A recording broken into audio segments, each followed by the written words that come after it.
You've made it to my favorite module, Module 5, where you get to meet Danielle Hines, who is so inspirational and has wonderful stories, and you'll learn so much from her. First, you're going to have to put up with me for a little bit, and then I'll hand it off to her. So let's say that your salary is not enough and you're exhausted. Is there a way? Is passive income passive? What does that word passive really mean? Well, first of all, some passive income is pretty passive. And to clarify, this is not the IRS definition of passive that we're going to go off of today. That's much more technical, and I'll let your CPA talk to you about that. But I'm talking about like how hard is the work? How much work do you have to do for this extra income? Okay. And stocks, bonds, and mutual funds are the purest form of truly passive income. And I'd argue even a mutual fund is more passive than stocks and bonds. Stocks and bonds, you have to manage them yourself and trade them and research them. A mutual fund, someone else is doing the work for you. And then you earn compounded interest for doing nothing. It's just truly passive. That's the easiest form. Real estate investing is another form of passive income that we'll be talking about in this module. And same with business ownership. I would say that real estate investing is the middle tier that can require some work, especially initially, but then there's ways to make it pretty much fully passive. And then business ownership is, there's really nothing passive about business ownership, especially in the beginning, but you can structure your business in a way that over time it can eventually become relatively passive. And the idea with impact entrepreneurship is that if one of your streams of income doesn't do very well, or if you lose a position, you have other options that can bring you money, even if you're not working.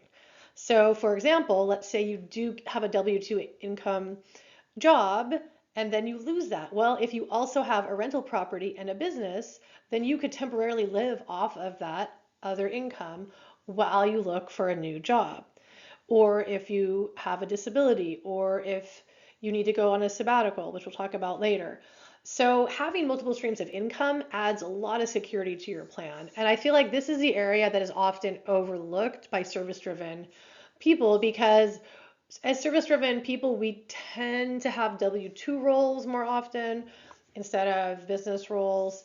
And we're not always in those same circles as business experts and people who say went to business school and are thinking about this kind of stuff all the time.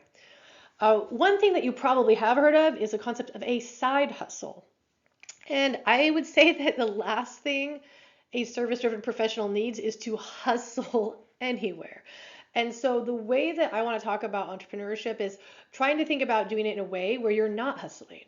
I want you to instead think of something where you can have some passion-driven energy or just something that you're excited about learning or doing. And that's going to be what you're going to focus on for your other income sources rather than thinking of something just hustle.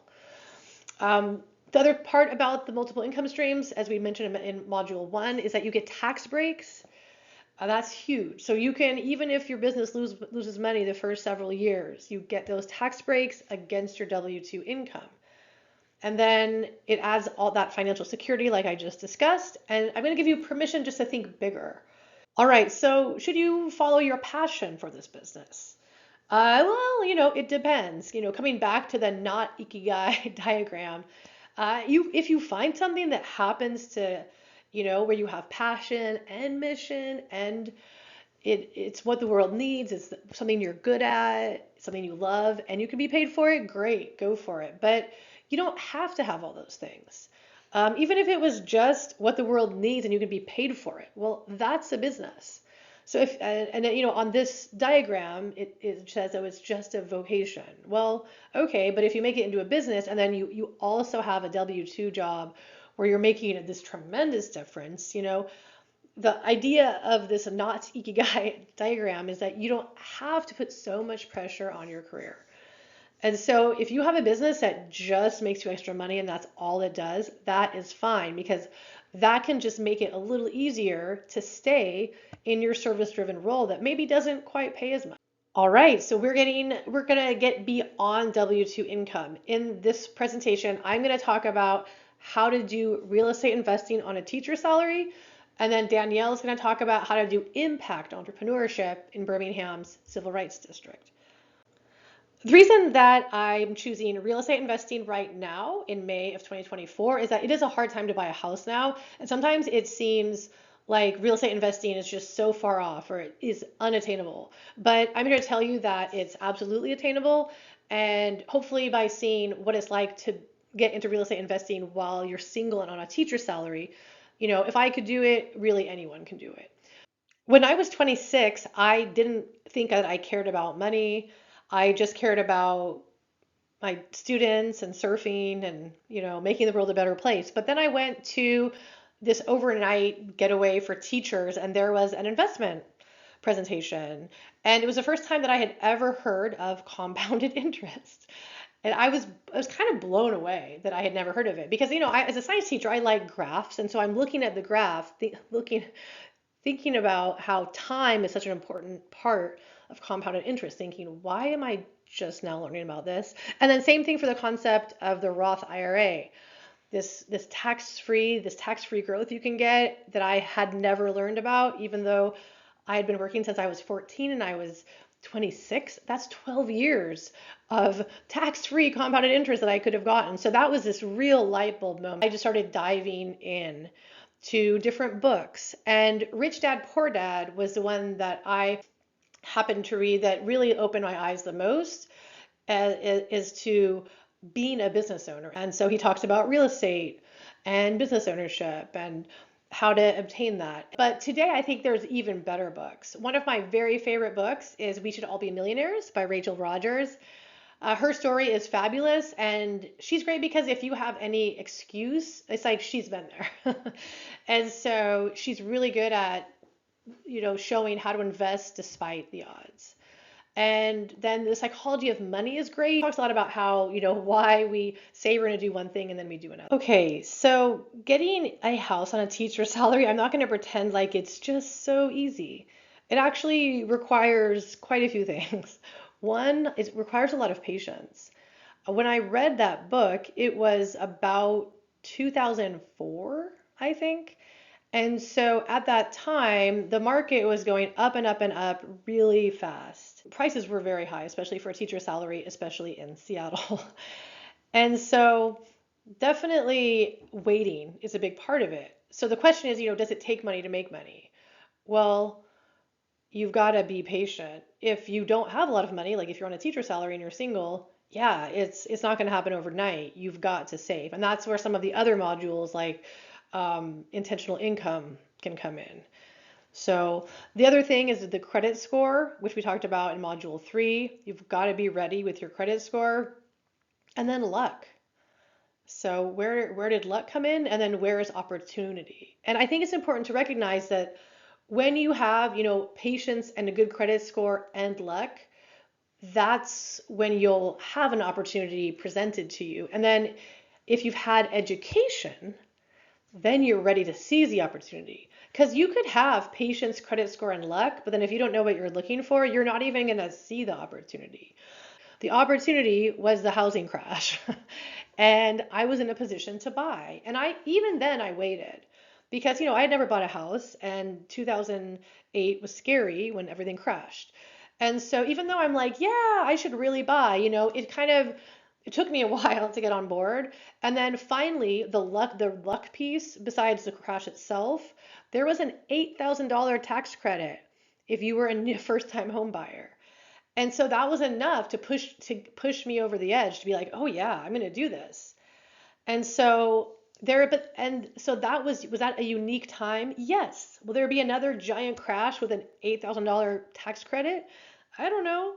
But the thing is, there's always some kind of opportunity somewhere if your eyes are open. And that's why it's so good. The fact that you're in this class right now, you're getting the education now so that you're ready for the next opportunity. And maybe the opportunity is in real estate, or maybe it's in something else. But you'll now be in that mindset. I'd say right now, the big opportunity that is huge is the amount of student loan forgiveness. The one-time adjustment where you can get credit for all those payments you paid over the years. I feel like in some ways that's the opportunity that's being handed out right now. But then, of course, there's lots of other things as well. Also, keep in mind that if you're a first-time home buyer, there's low interest loan programs, there's housing grants. In each city and state, there's different grants and credits and programs. The first home you're going to buy, you've got to lower your expectations. Like it's not going to be your dream home. My first home was a 1 bedroom, 1 bathroom basement condo. It has flooded 3 times. So, it's not a dream home. And I think that's the problem is, especially if you've been renting for a long time and you're used to living in these bigger houses with roommates or something, your first home is probably going to be worse than the places that you've been living in. And that can be a little bit hard. But you've got to go into that first home knowing that it is a starter home. Okay. And so what you can do is you only need to live in it for a little bit. You can live in it just a couple years, and then you live in it a couple years, you start to pay down the mortgage. And then the nice thing about living in it in a couple years and being the person that owns it, you get a lower interest rate by living in the home first. And especially for your first home. Not only do you get a lower interest rate, but like I said, a lot of times there's programs and subsidies for first-time home buyers. So you get the subsidy, and then after living in it just a couple years, even if it's something you don't really like that much, just stick it out for 2 years. And then you go on and you can turn it into a rental.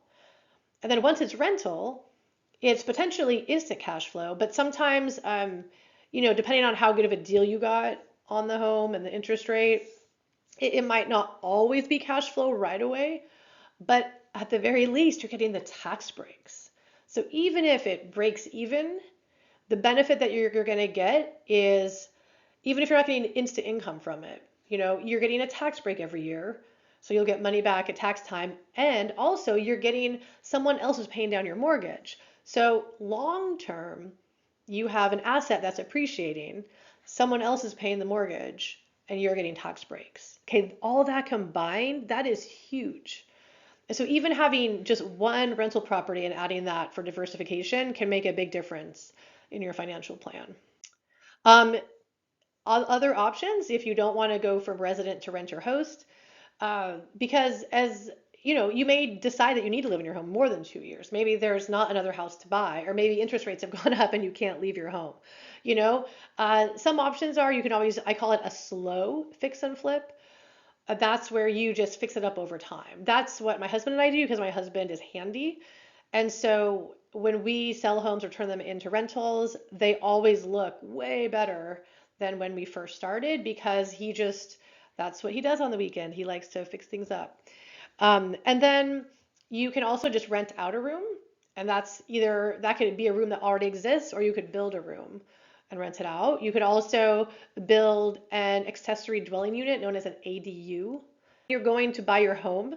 Find someone who is good at investing so that they're looking at your home not just for you living in it, but also for the potential for either to have it to be a future rental property or the possibility of adding on an extra room, because those kind of realtors are going to be thinking about the homes just a little bit different than realtors who are just trying to find you a primary home. All right, so while I have other parts to my story, I don't need to talk more because I want to get to Danielle. And so again, I did feel the entrepreneurial pull into business. I started my business while on my second maternity leave, and I was going to possibly go back to teaching, but I just ended up not. So I'm not suggesting you leave teaching, and I do still miss my students. But what I'm going to say is you do you. And now I want you to meet Danielle. Enjoy. Hello, everyone, and welcome to Module 5. My name is Danielle Hines. I am so excited to be able to talk to you all today to tell you a little bit about who I am, my background, and to give you some tips on legal matters. So let's jump right into it. So I wear a lot of hats. I am a military officer. I've been in the military now for 23 years. I just made the rank of major. Secondly, I am an attorney. I've been a licensed attorney since 2011. I am barred in the state of Alabama. And I am also an entrepreneur. And my entrepreneurial pursuit is what we will get into today. just so that I can share my journey. And my journey is actually a testimony, and it might resonate with some of you all with where you are, and give you a little bit of motivation, or just maybe something to look back to and to reference as you are going through your journey.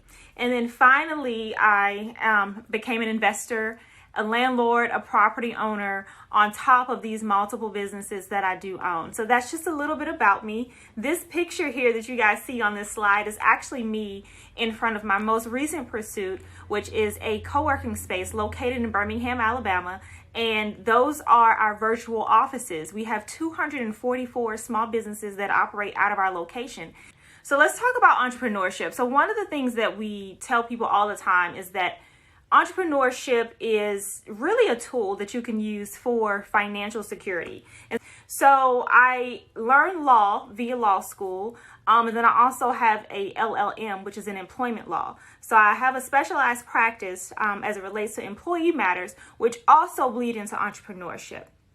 But most of my entrepreneurial experience came by way of actually experiencing being an entrepreneur. I tell people all the time, you can learn as much as you can, and the benefit in learning is being prepared. It's not necessarily that you're going to get everything that you need to, but you're going to be well prepared to be able to handle anything that comes at you as a small business owner.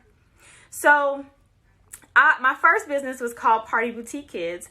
And when I started Party Boutique Kids, I had no idea what I was doing. I literally started the business using my JCPenney credit card. Yes, I said JCPenney credit card. And it was in the middle of the night. I decided there was a need for something because I was mentoring little girls. And one of the young girls that I was mentoring, she'd never had a manicure or pedicure. And so I said, you know what? This would be a good business idea. And so from there, Party Boutique Kids was birthed. For me, entrepreneurship and law have just a natural intersection, a natural parallel, a natural connection. Everything is either entwined or it runs together in some way. So how Party Boutique Kids started, once I realized I wanted to do this business, I realized there were so many things I hadn't thought of, so many different connections I hadn't made in terms of how to actually run a business. And so I realized I'm going into people's homes, so there needs to be protection. I need insurance, right? I need licenses because we are actually touching people. We were touching children's faces to do face paint. As you can see right here, this is me posing with one of our participants at our holiday breakfast with Santa event. And then of course, there were legal protections that we needed both locally, on the municipal level, the county level, and then of course the state. We actually, once I started Party Boutique Kids and I knew what I was doing, we won 5 pitch competitions. This picture right here, this is me and my staff. We actually are receiving this check, and this check allowed us to be able to expand our operations and purchase an RV so that we would no longer have to go inside of people's homes for our party business. So fast forward a few years later, and I end up purchasing a commercial property that I thought was going to be the next progression from our RV, but into a physical location.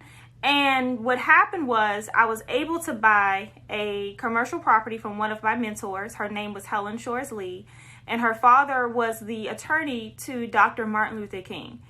And at the time when she made the offer for me to purchase the property, it was for Party Boutique Kids. However, when I went to see the building, I realized this is much more than a place that children can have birthday parties. This is sacred ground, and I made her 3 promises. The first promise was that the building would always remain in her father's name, Arthur Shores, that attorneys would always have an affordable place to practice law, and thirdly, that I would do something to activate the civil rights district in where the building stood. And so it is a very sacred piece of property, but it's a small business with a mission. And so my goal here as the small business owner, with all the other hats that I have on, is to preserve this space and to make it something that is valuable and meaningful to the local Birmingham community. So I opened up Creed 63 inside of the Arthur Shores Law Center. Now, this was the third prong to that promise, right? And so CREED is actually an acronym for Community Resources, Entrepreneurship, Education, and Development. And the 63 is a homage to all the events that took place in 1963 as it related to civil rights. And it was actually the year that Dr. Martin Luther King gave his I Have a Dream speech, in which it became popularized. Although we all know he gave that speech many, many times before. So CREED 63 is a community of entrepreneurs. It literally turned into something that is much bigger than me. And that's the thing about entrepreneurship. What happens when you become an entrepreneurship is that it gives you a level of flexibility that you didn't know you had and you didn't know you needed. And so we opened the doors of CREED in 2021. Now, something very important about this date is that during that time, the entire world was in the middle of a pandemic. But here I am having this commercial property that I have a mortgage for and that needs to be occupied. And so I said, you know what? I'm going to jump out there and we're going to get this going, because I realized that I had a service and a product that was actually needed. So as you can see here, we had our grand opening. Now, everybody in this picture is very significant. My entrepreneurial pursuit did not happen on my own. In fact, many of those people in the picture are resource partners. We have the Small Business Development Agency, SBDC, Urban Impact, and then True Fund. And so all of those agencies became very, very important during my entrepreneurial journey. And of course, we have two small business owners who are exchanging products in this photo with our logo on the background.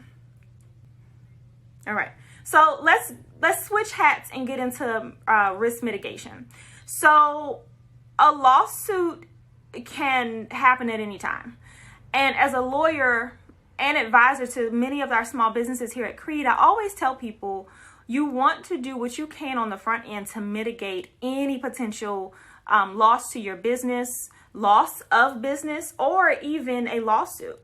And so a financial plan can definitely help that, but it also gives you a level of stability for longevity for your business. And so when we start talking about risk mitigation, we get into formation types. And of course, your formation type will depend on the business you're in and what your need is.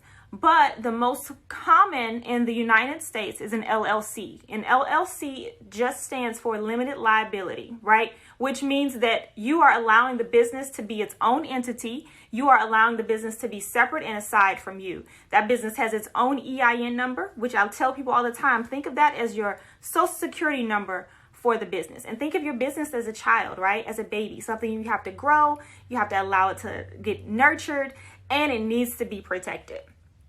An LLC is the most recommended if you are just getting into business.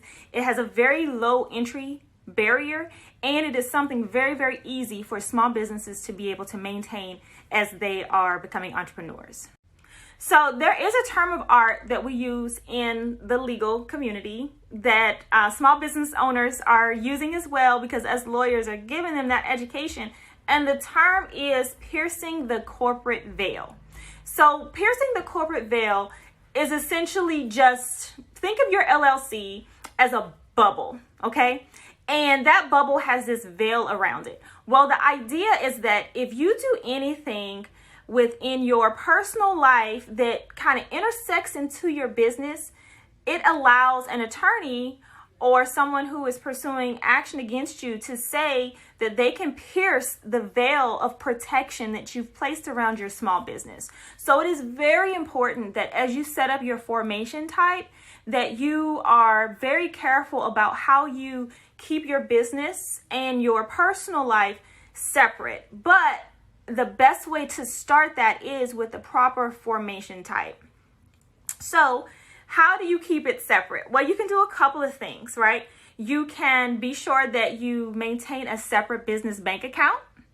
You don't use any of your personal funds to pay for any business purchases or vice versa. And Be sure that you properly file your taxes and you document any type of spending on behalf of your business. And then also there are some smaller nuances that don't necessarily relate to financial things that you can do, but it does help with you ensuring that you don't pierce that corporate veil. So my biggest thing for small business owners is always to be sure, yes, we can all file an LLC on our own, but you need that financial education from someone that can give you the proper advice. But then you also need to be sure that you do have proper legal representation, at least when you're getting started in forming everything. So in conclusion, and I know I spoke really fast, and I know this is a very short module on some legal ramifications, but just a legal business gives you so much protection. And that's the biggest thing about this module in this portion, is for you to know how much protection you actually receive as a result of becoming a actual formed entity. And again, that could take